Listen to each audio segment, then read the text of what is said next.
What's up, everybody? Welcome to the Blogger Bowl Week 7 college football preview. I'm Dan Weiner, joined as always by my esteemed colleague, Mr. Matthew Rudy. Matt, how are we doing today? I see the Blackhawks hat. Did they win? I know No, they but Connor Bedard scored, so they basically won. I didn't get the scored last night. Not only they Connor Bedard score, but they gave the Bruins, who are going to be a pretty solid team, a pretty good game last night. They lost 3-1 with the Bruins empty netter. It was 2-1, close game. But that's good. This year's not about winning. This year's about Connor Bedard being really, really good and some of the young guys looking good. And that's been the case so far through 2 games. Only 893 to go to catch Gretzky, although that's not going to be the all-time record. I'm going to give out, by the way, a free betting tip here for all the hockey, college football crossover fans. I think I texted it to you yesterday. Yeah. Sports books are going to start adjusting soon, but I don't care what the juice is. If Connor Bedard shots on goal totals or stay at 2.5, bet the overs. I don't care. I took one at minus 200, one at minus 180 yesterday. He had 3 by the end of the first period. It's a lock. It's probably something I'm going to keep betting up till probably when it gets to 4. If it gets to 4.5 is when I'll start judging. But if it gets to 4 and under, I'm still probably taking that. Back to college football. If you don't want to lay that kind of juice on a single bet, throw it in parlays with college football bets that you like. There you go. That's the way that I would do that. If it's minus 200, if it's one something, you can make an argument. Otherwise, 4 games on the docket for us this week, including the game. I think we should just start with the big boys. The game of the week, Matt, Oregon visiting Washington. Washington a 2.5 point favorite, total 67.5. I'm going to start with a trivia question. I'm going to start with a history lesson. It's just a trivia question for you right off the bat, Matt. Hell yeah. Ever top 10 meeting between these schools. This is the 115th game between them. Of the previous 114, how many times was this a ranked versus ranked game? 7. Close. 8. Oh. This is the 9th ranked versus ranked game in this rivalry. Like I said, that's kind of shocking. Top 10. Not really, because Oregon wasn't really good at football until like the late 90s. And then that's right when the Washington program kind of started falling off a cliff. Yeah, but even when the Washington program was falling off a cliff, I feel like they were still a team that was always flirting with the top 25. They were still kind of hovering around there. It's surprising to me.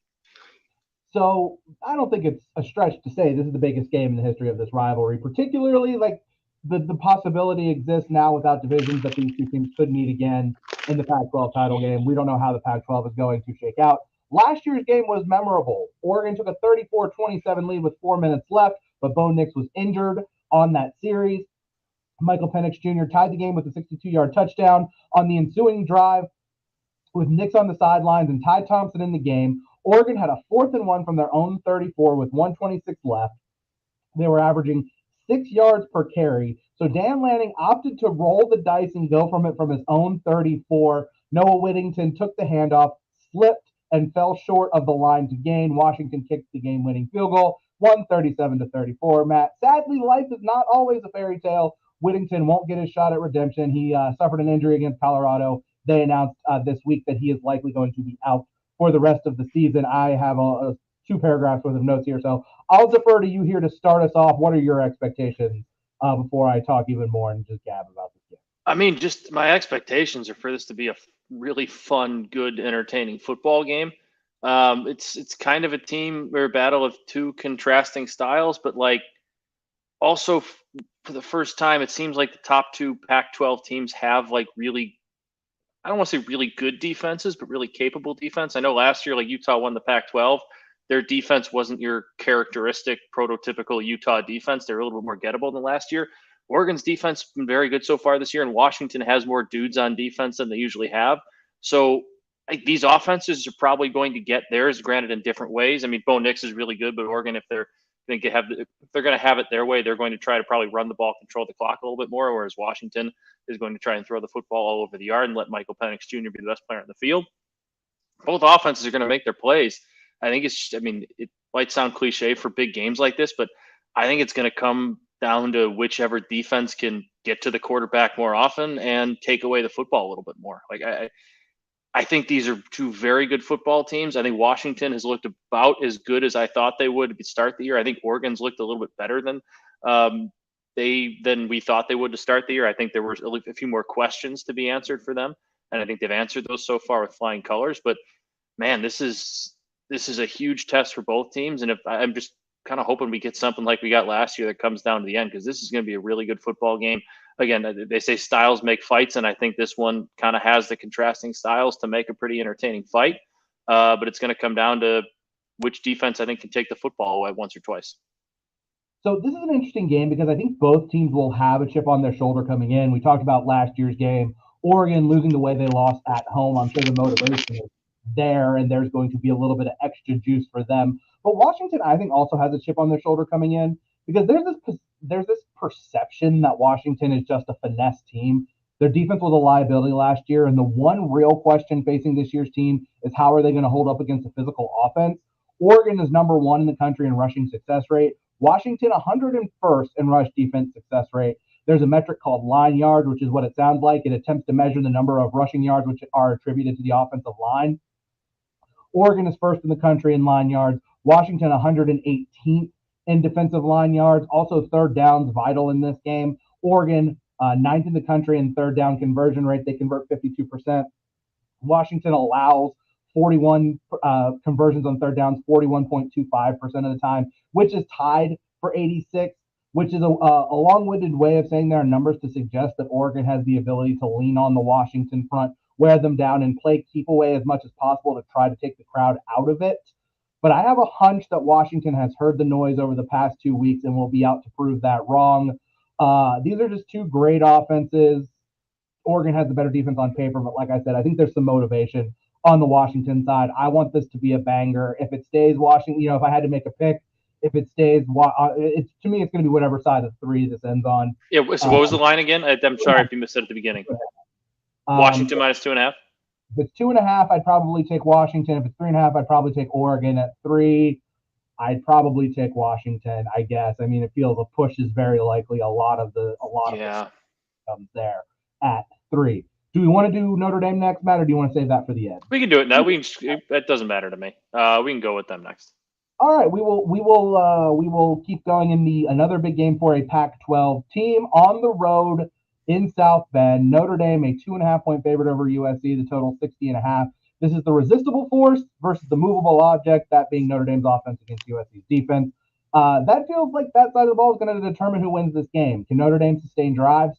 They're 9. I don't know. Maybe you can explain this to me after the fact. This is just going off of some of the charts that I see that get put out. Shout out to Stats of War, Parker Fleming, who puts out some great charts every week. Notre Dame 98th in the country in offensive starting field position.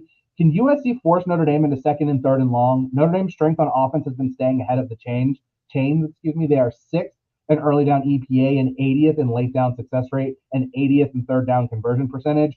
USC is 83rd in early down EPA defense and also bad on third down. But if Notre Dame can move the ball consistently, USC is 114th in points per quality possession.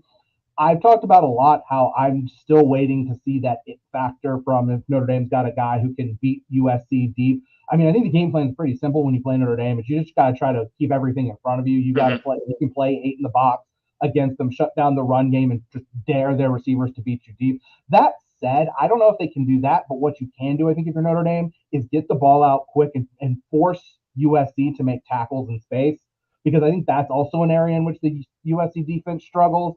I will say, and Bud Elliott pointed this out, and this came up in one of the chats I'm in, I kind of echo this sentiment. If you like Notre Dame in this game, you probably like the under 2. I don't think this game going over 61 would bode well for Notre Dame. So as we get to this one, another big game for Notre Dame, the end of this kind of gauntlet stretch for Notre Dame of ranked teams, what are your expectations? At least from a Notre Dame standpoint, they've kind of struggled running the football the last couple of weeks. And I think that's because, like you said, teams are kind of on to them. They don't really have that deep over-the-top threat that they were kind of hoping Tobias Merriweather would turn out to be.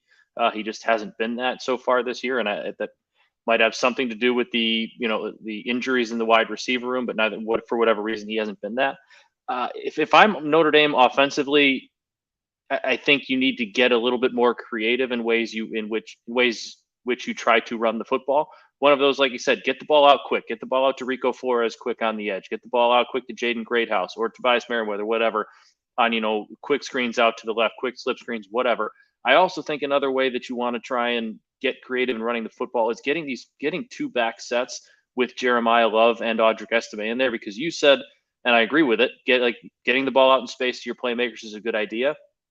What we've seen from Jeremiah Love so far, who's my freshman to watch, I believe in the preseason show, dude is really fast. Dude is very shifty. He's very capable of being the lightning to Estime's thunder. And if you're moving him outside, if you're splitting him out and hitting him on, wheel routes, you're hitting him on little slip routes to the outside, that's going to open things up, and he's going to get the ball in space. I'm not saying he's going to break one for 30 yards and a touchdown, but he's someone that can be a matchup problem for USC's defense with the ball in space. So if you're doing that, if you're making USC think about him outside on the edge, that's naturally going to reopen things up for Audric Estime up the middle. And I know Notre Dame's offensive line struggled. Last week they struggled because they're rotating people in and out. They had some injuries.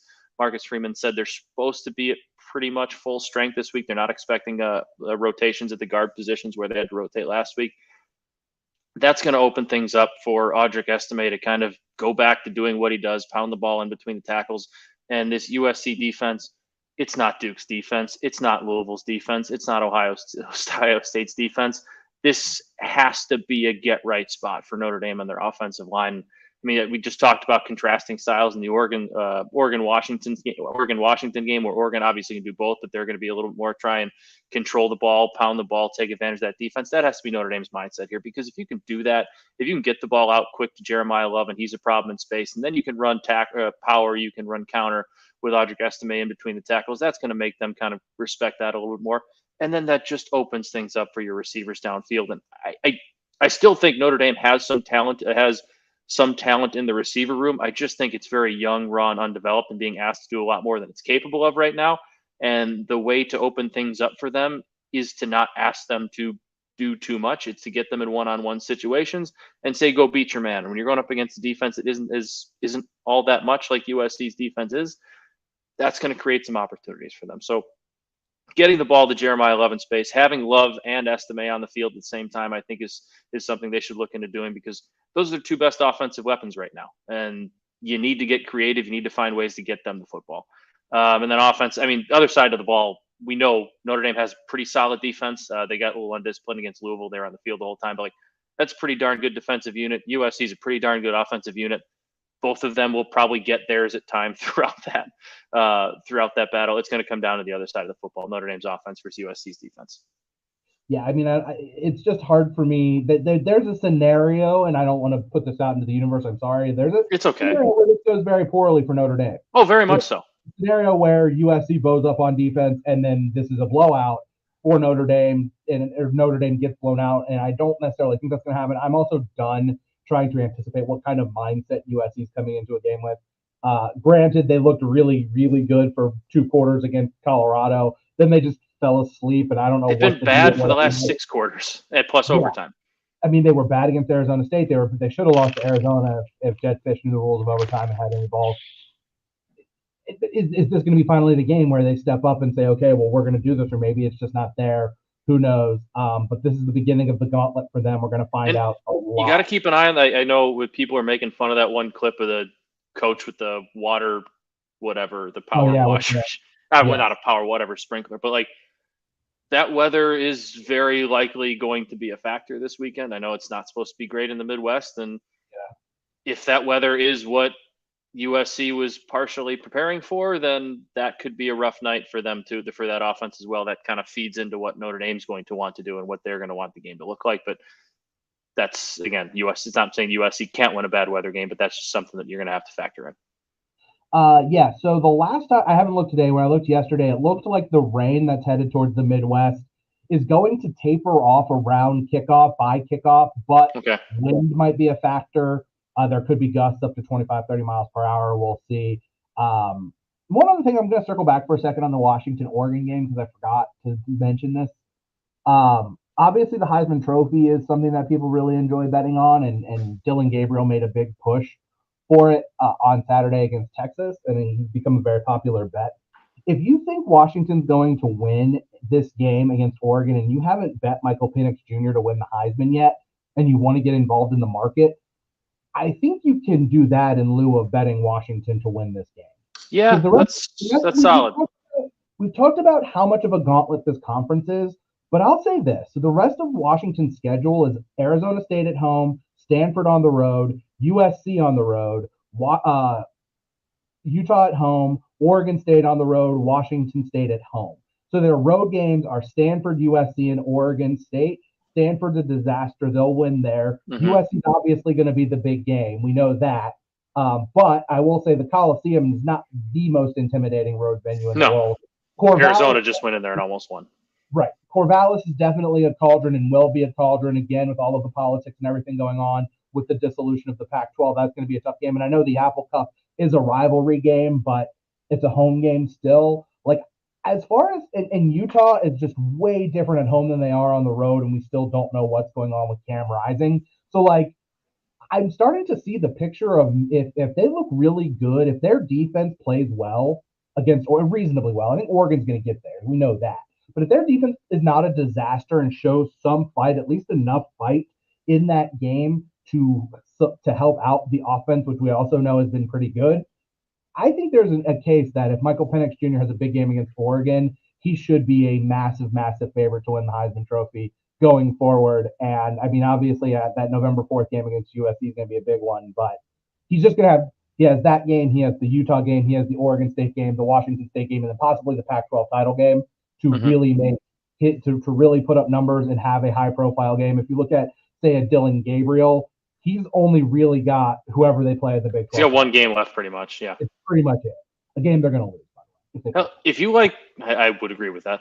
I mean, honestly, if you like Penix and they play well, but they lose a shootout, that's another chance, I think, for you to hop on the Heisman race too. Because in all likelihood, if they lose this game, it's their path back is probably a rematch with Oregon in a Pac-12 title game. And if Penix plays well in this game, plays well the rest of the way, gets redemption in a Pac-12 championship game, the odds are like plus 210 right now for him to win the Heisman on DraftKings. But if they lose, they probably drop, plus 400, plus 500, something like that. It's another chance for you to grab some value. And like Dan just said, Penix is going to have more than enough chances to go out, win big football games, and then likely get another chance at Oregon, or against Oregon as well. I shouldn't say at Oregon because that'll be in Vegas. But that's a nice way to bet this if you like Washington, but you're not really sure about the spread. Yeah, I mean, and if you like Oregon in this game, you should bet Bo Nix too. So let me go back for a second at FanDuel because that's where I just easier on my eyes. Penix is 220. Caleb is plus 250. Bo Nix plus 600. Dylan Gabriel plus 1200. JJ McCarthy and Jordan Travis both 1700. I don't like either of those numbers. No. Drake May plus 2000, which is interesting. We'll get to that game in a second. I don't think he's going to win the Heisman. Brock Bowers plus 2500. I've talked about that. Jaden Daniels, I don't think they're going to do well enough.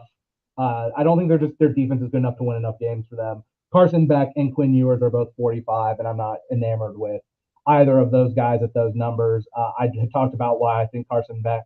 There was a rogue 200-1 that was out there. That's what I was messaging you about the other day in Slack. Okay. If you had Rivers in Illinois, because he was 200-1. So nevertheless, like if you like a side, if you feel adamantly about a side in the Oregon-Washington game, bet their quarterback to win the Heisman too. Because like if Bo Nix has a huge game and they win, he's going to be the favorite. He'd be if not the favorite, right? If not the favorite, one of the two, probably top two. If Caleb has a huge game, Caleb will be the favorite. But I'm double checking here. Oregon football schedule. I believe they get USC at home, where it's really no. They do have to go play at Utah, but again, Oregon does. Oregon does. That's in 2 weeks, and I don't know what Cam Rising's deal is.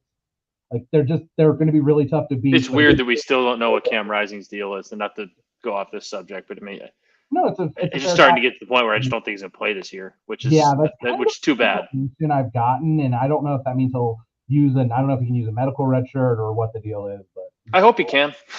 I'd love to see him back next year. Yeah, I mean he's a great college quarterback. There's no denying that.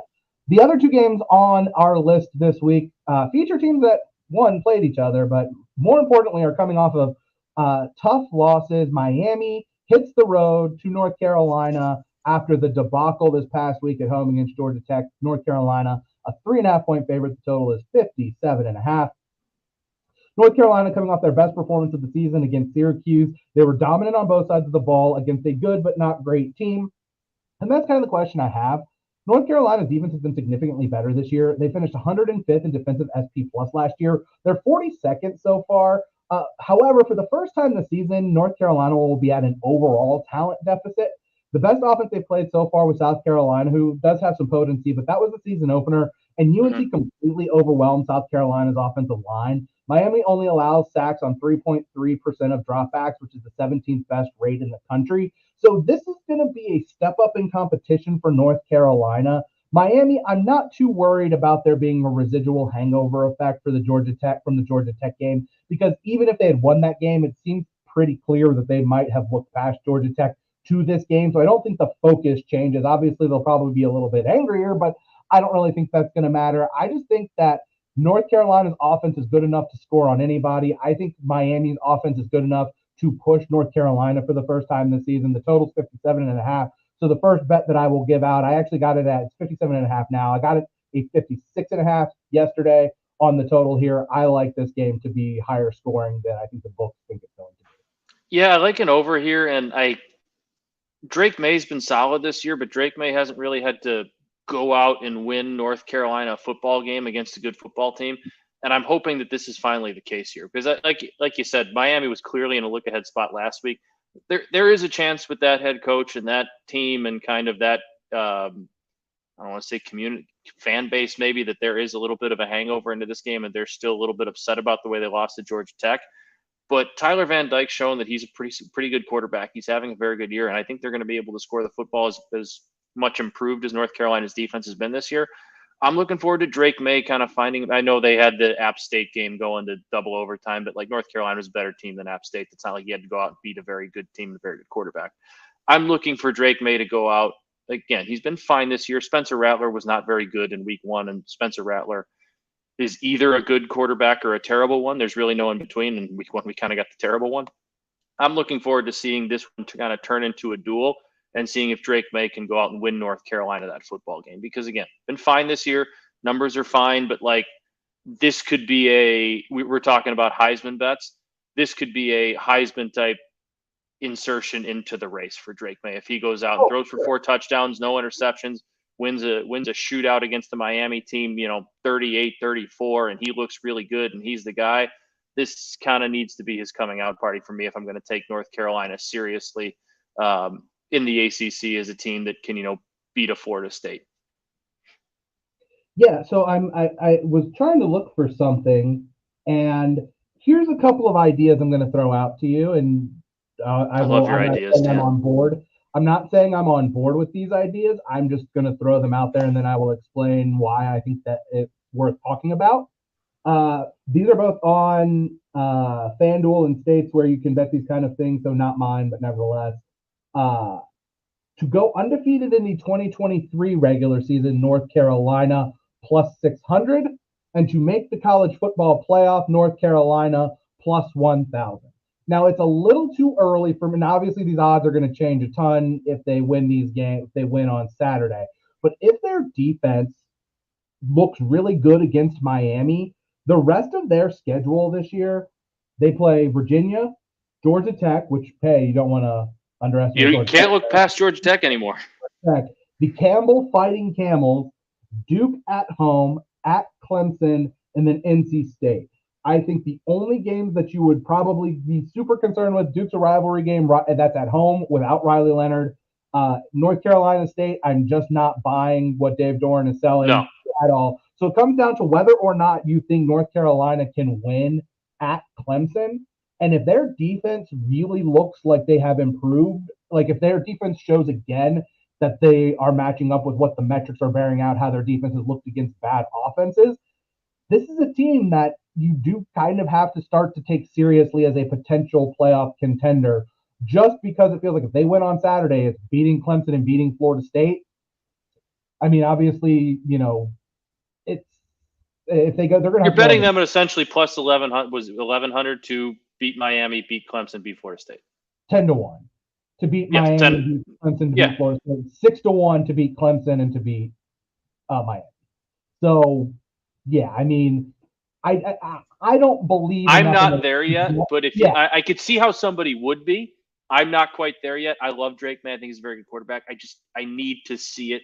Really, I need to see that one big game this year, and that's probably why the odds are where they are. Like, I need to see that dominant game against a quality opponent, and you can get that this week. But if you're a North Carolina fan who wants to find a way to bet them, I think that's a very creative and a solid way to do that. Yeah. So I just kind of thought, just was kind of looking at it and thought that was kind of an interesting thought exercise. Like, again, I'm less concerned about Drake May and the offense than I am, like, is their defense good or is it just they played a lot of bad offenses? We'll find out on Saturday, I think. The other team who is facing a lot of question marks, as always, the Texas A&M Aggies.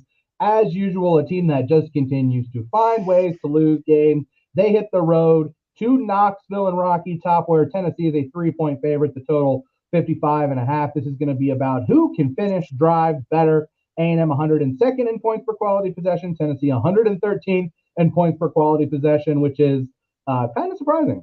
Both defenses have also been good at quality possession avoidance in keeping those quality possessions from turning into points. This is Max Johnson's first road game this season. These are two teams that have been really good at getting after the quarterback. A&M is number 1 in sack rate. Tennessee is 6th. Tennessee excels at getting first downs on first and second down plays, and fairly inefficient on late downs. So if A&M can keep Tennessee from those big plays early on in drives, they can affect Joe Milton, who we know decision making is not always the best. A&M is actually decently efficient on late downs, but their early down efficiency has been a problem. It just seems like a bad recipe for them if they get behind the chains against a team with a good pass rush, playing at home in front of a raucous crowd. Tennessee is coming off a bye at home against an A&M team with a quarterback who hasn't played a road game in over 2 years. Like, this feels like a really, really bad situational spot for Texas A&M. And I'm going to take Tennessee in the 3 and lay the 3. Joe Milton being the fly in the ointment here, maybe just not that good. We'll find out against an A&M defense that, as we all know, is talented, but not always the best on the field with this team. And, if it comes down to those tight decisions, is Jimbo, like you would assume if Jimbo was that conservative at home against Alabama, what he's going to do on the road? Yeah, like, first off, I haven't been as heavy in on them this year. They're still my Vols, so I'm going to back my Vols. There's some games in the college football calendar where you see and you think right away, like, all right, I got a good feel on this one. This is the exact opposite. I have no idea what to expect from either of these teams, because I think that Tennessee's peak, at their ceiling, they're a pretty darn good football team. They're not up to, they're not a top 5 team, but like, they're capable of being a top 15, top 10 team in terms of talent, in terms of coaching, in terms of the level they can get to. But the problem is, we saw the basement against Florida, and I know that was on the road. I know it was a weird rivalry game. I know it was a raucous environment, but that Florida team is not very good. And that was a matchup nightmare. I get it, but like, Florida went out and just bullied them. Now, A&M, on the other hand, like, also, I think we have kind of a mentally weak coaching staff, and a coaching staff that tends to I shouldn't say coaching staff. Let's call it a head coach that tends to coach scared at times. Coming off a loss that really they kind of snatched from the jaws of victory in some ways. I don't know how to read this one. Like, in my own head, like, A&M is the better football team, and I think we saw at times against Bama, like, they're better than years past, and they probably should go out and beat this Tennessee team. But also coming off a bye, plenty of time to prepare at home. I really like Josh Heupel as a head coach. I think Tennessee has the head coaching advantage here and advantage on offense. Like, if Tennessee gets rolling early, I don't see a scenario in which A&M is going to not fold and just kind of roll over in this one. So I don't. But also, Joe Milton's capable of going out and throwing 3 interceptions on the first 3 drives. So I have, if this was last year's Tennessee team, there's not a point total under like 21. I think I would have taken Tennessee with Hendon Hooker. This year, I have no idea how to feel with Joe Milton, but like, I'm just intrigued to see which versions of these teams show up, because if it's same old A&M, they're going to kind of go lay down, score 17 points and lose this game something like 34-17. But if it's not, or Tennessee, I don't know, man. This game is just all over the place for me. It's really messing with my brain, and I think you understand that. I'm hoping the Vols come out and kind of flex their muscles a little bit. But part of me is like, all right, if they don't and Joe Milton looks terrible, is this the crack in the door to get Nico some reps and maybe see if it's his time to take over yet if Joe Milton shows he can't do it? I don't really know. Oh man, he's gonna have to be like a disaster, I think, for that to happen. Which is I do, possible. Joe Milton, if there's yeah, one it, really it is. talented quarterback who's possible of being a complete disaster, it's Joe Milton. I just think Tennessee, it's like I said, I think off the bye, playing at home Yeah, against a the coach who bye makes helps. The bye EV does help. minus EV decisions all the time in Jimbo Fisher, like the talent edge goes to A&M. Obviously, we know what their skill position players are capable of, but we also don't know if Max Johnson's any good. Like I said, he didn't play Yeah. any road games last year. He played the neutral site game against Arkansas, but has not had to go play on I the mean, road yet. the We just sample don't size know. of Max Johnson that we've seen between here and LSU is that he's not very good. Yeah. So we just don't know. And so that's why I just feel like the home team laying 3 is a Take bet it. that I like. Yeah. I'm not So going to touch it, but if I had to pick a side, that's the side I'm on. okay, so we'll segue into our bets. I've got 4, maybe 5 on the card for this week. I talked about just now Tennessee -3, UNC Miami. I said over 56.5. James Madison, they are hosting Georgia Southern. And as much as I hate betting against Georgia Southern, my home state team, their defensive backs coach and assistant head coach, Kevin Whitley, was my high school defensive coordinator for 2 years and head coach my last Oh, 2 years. I love Coach Witt. But James Madison is really good at home, laying 3.5. And James Madison, by the way, still bowl ineligible. That's a 2 year. It's a 2 year ineligibility process when you go from FCS to FBS. But if James Madison runs the table this year, which is still asking a lot, but if they run the table, they should show up to whatever bowl game the group of 16 gets to go to this year in tanks, like Degeneration X did when they rolled up on the WCW headquarters in Atlanta. That's what James Madison should do if they run the table this year. Show up at, I don't know if it's the Peach Bowl, I don't know which, usually the Peach Bowl, the Fiesta Bowl, one of those two, or Cotton Bowl. One of those three, it feels like every year. Whatever bowl the group of 16 gets to go to, James Madison should roll up in tanks if they're undefeated and saying, let us play, we'll play anyone, anytime, anywhere. I like it. Um, Pittsburgh, I talked about it the other day on the show. Louisville coming off of a big win, of a huge, huge win over Notre Dame, going on the road. This is like the perfect Pat Narduzzi situation. Signetti finally got his way and was able to bench the quarterback. The way I understand it, Signetti was the offensive coordinator, was wanted to bench Jurkovec sooner, and Narduzzi was resistant. Yeah, I Finally hate to let see him do Phil that. Dracovic get And benched. I hate Narduzzi to see as it. an underdog at home and by more than a touchdown is a spot that I'm going to fire on there. And then my other one that I'm eyeing that I will bet is if Jaden Delora plays this weekend against his old school Washington State, I'm laying the 8.5 with Washington State. I don't understand the rush to go back to Jaden Delora for a couple of reasons. If I'm dead fish, one, he talked a lot of mess last year about he was looking forward to playing Washington State, his old school. He left Mhm. under dubious circumstances, went to Arizona, threw 4 interceptions at home against them last year. Now he's missed a couple of weeks with an ankle injury or a leg injury, and now he would be going on the road to Pullman, a place where he is not very popular, and he's kind of hot-headed and YOLO-y as a quarterback. Seems like a recipe for a disaster. Noah Fafita has played really well the last 2 games, and again, played well enough to get them a win against USC. And I also think there's some sort of like politicking thing that you really need to consider here because Noah Fafita and Tedoroa McMillan, who is their second best wide receiver, maybe their best wide receiver. Oh, by the way, I told you, let me back up for a second. Told you the other day, I bet the McMillan touchdown prop and that Jacob Cowing was going to be the Mhm. guy who had all the touchdowns. He had 3 or 4, Jacob Cowing. So there you go. But Tedoroa McMillan was the top recruit in Arizona's history, and he's the high school teammate of your young quarterback who you are getting reps to. And I just don't think if you're Arizona, you can risk alienating your best young players in the era of the transfer portal. They already lost Mhm. one wide receiver to USC last year, Dorian Singer. Like, what's going to stop a kid from Anaheim, California, from transferring to USC if they offer him? Then maybe it's going to happen anyway. Like, it could just happen. But, like, why would you bench the quarterback? These are just kind of like the fascinating things that I think coaches have to think about for these mid to lower level P5s. Like Arizona is not a destination. If they have a really good player, that player is going to look to get opportunities elsewhere. And I think you just have to do everything you can to keep them happy. Like it's put at the very least, Matt, it has put the power in the players' hands where it should have been for 150 years and is only now finally Mhm. in the hands of the players. That's enough soapboxing from me. What's on your card? All right. Well, I have West Virginia laying 3 at Houston. West Virginia has kind of become my Mountaineers this year. I've been betting on them and winning a decent amount, and I think Houston just hasn't been all that good. I am going to lay 20 with Alabama against Arkansas. I think Alabama's starting to feel themselves, and I think Arkansas just kind of feels like they're circling the drain. At this point, I'm scrolling because I wanted to find the exact line that confused me. I wanted to ask you about. Hold on, Wyoming. Why is there an injury? Does Wyoming have an injury? Is quarterback hurt or something there? I don't know. Wyoming Because is I'm much, very confused as to why they're a 10.5 point dog at Air Force. I know Air Force having a very good year. Very they are confused as to why they're much catching 10.5. better at home than they are on the road. I think Fair.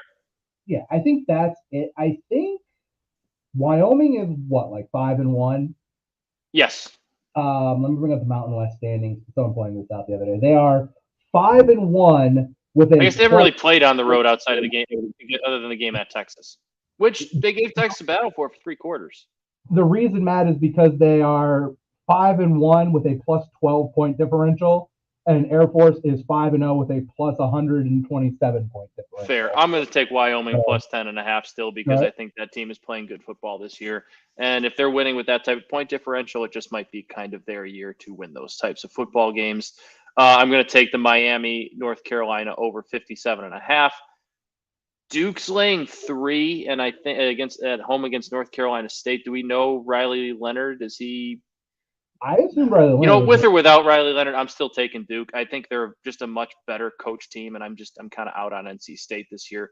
And I think Oregon State laying 3.5 at home against UCLA at night. Dante Moore was I don't want to call him impressive on the road against Utah, but he kept them in the game on the road at night against Utah. But going up in another raucous road environment, coming off of kind of a big win where they beat Washington State, but a game that Washington State kind of beat themselves in. I don't think Oregon State's going to beat themselves at home. And I think UCLA is still a year or so away from kind of being where I guess, oddly enough, the Pac-12 is going to be gone. It's not where they want to be in the Pac-12, but where they want to be with Dante Moore at least. So I'm going to take Oregon State, just the better team at home at night who's going to try and control the football. I think they win that football game. Not totally easily, but they covered 3.5. Yeah, I mean, they handled San Diego State. I mean, they crushed the San Jose State game on the road. They beat San Diego State at home pretty easily. They beat Utah by 14 at home. They struggled with Cal, but ultimately pulled away. So it might just be one of those things. I might do some digging on this, just like find the line of demarcation for all of these Pac-12 teams and kind of see road home. Because it just feels like there might be a pretty big gap in how good these teams play at home versus on the road. Yeah. Maybe just because these teams are all so good and home field is going to matter that much. We'll find out. I don't hate that look. Still just kind of, that's another, I didn't put that on the list to talk about this week because I feel like we're doing the same thing we're going to do the same thing every week with UCLA, which is, hey, maybe their defense might actually be good now. They're going to try to run the ball, and is Dante Moore going to make freshman mistakes and cost them the game, or is he going to play well? Oregon State's fascinating to watch because we know DJU. We just don't know how good he is. Maybe their defense is not that great. Like, let me look at this box score real quick from Cal because I've got it up. Because they gave up 40 points to Cal, which is kind of alarming. Cal ran for 241 yards and 7.3 yards per carry against them. So like the granted it was in Berkeley, and I mean playing on the road against Cal and Stanford's like a totally different animal because like you're playing in a library. But like if they can't stop the run against also Cal, a little bit of a weird spot. I know not raucous environment, weird spot on the road coming off a pretty big emotional win at home against Utah. There's like a little bit of a letdown spot. It's that sandwich spot. It's the sandwich spot with a big game against UCLA. Then you get Arizona, Colorado, and Stanford before you close like with a big stretch, and then you can like suddenly like you kind of get a little bit of a break after that UCLA game in your schedule, and you kind of maybe overlook Cal. That's kind of why I'm more concerned about every game USC is going to play now, just because they haven't looked so good. But that's why when I was like, hey, look at the gauntlet, don't overlook that Cal game because that's very much a Lincoln Riley letdown spot. Yeah. That's kind of where Oregon State was, so maybe that was just it. I don't know. Oregon State's defense, I don't necessarily think is as good as we thought they were, where we hoped. Like they lost a bunch of guys, and again, they're just a program that they're very good, they're very well coached. Don't replace those guys as quickly. Just don't replace good players as quickly as other programs do. So I don't know. Godspeed on that one. I'm trying to think if there's anything else. that I want to add. Maybe we throw some Connor Bedard. Wait, when is the?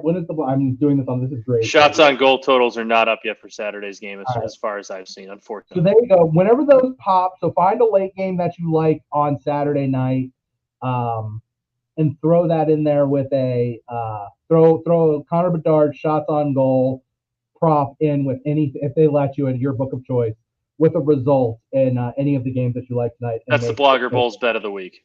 The Blogger Bowl bet of the week. The Blogger Bowl bet of the night.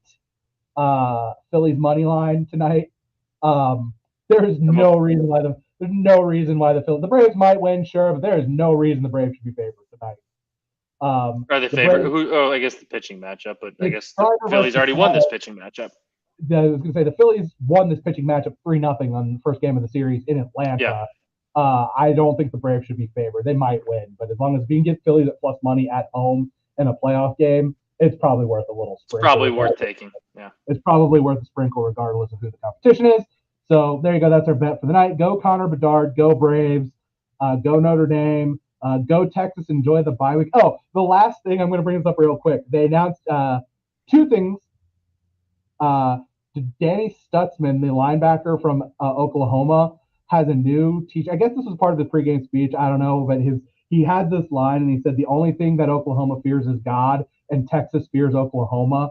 And he put it on a T-shirt to sell for like NIL, and there's a picture of him and Venables wearing it.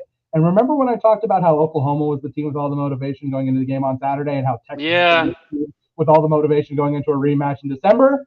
That's my point. And another thing I was thinking, since we're talking about Texas, they play at Houston next week, and Houston sold out the game, and it's going to look like the Red River rivalry because it's going to be half red. A lot of Texas. It's going to be half red and half orange. So, yeah. I'm going to New York tomorrow, and then I have a 5-year-old birthday party and then family soup night on Saturday night. So I'm not going to get to see a ton of the games this weekend. But if you do get to see a ton of the games, enjoy the football. Good luck with your bets. Go Irish. We'll be back next week. Phil said he should have a window to join us at some point next week, so we're looking forward to having Phil back. The return. The whole game back together, recap Week 7, preview Week 8. We will do all of that next week. Enjoy the football, everybody. We will talk to you guys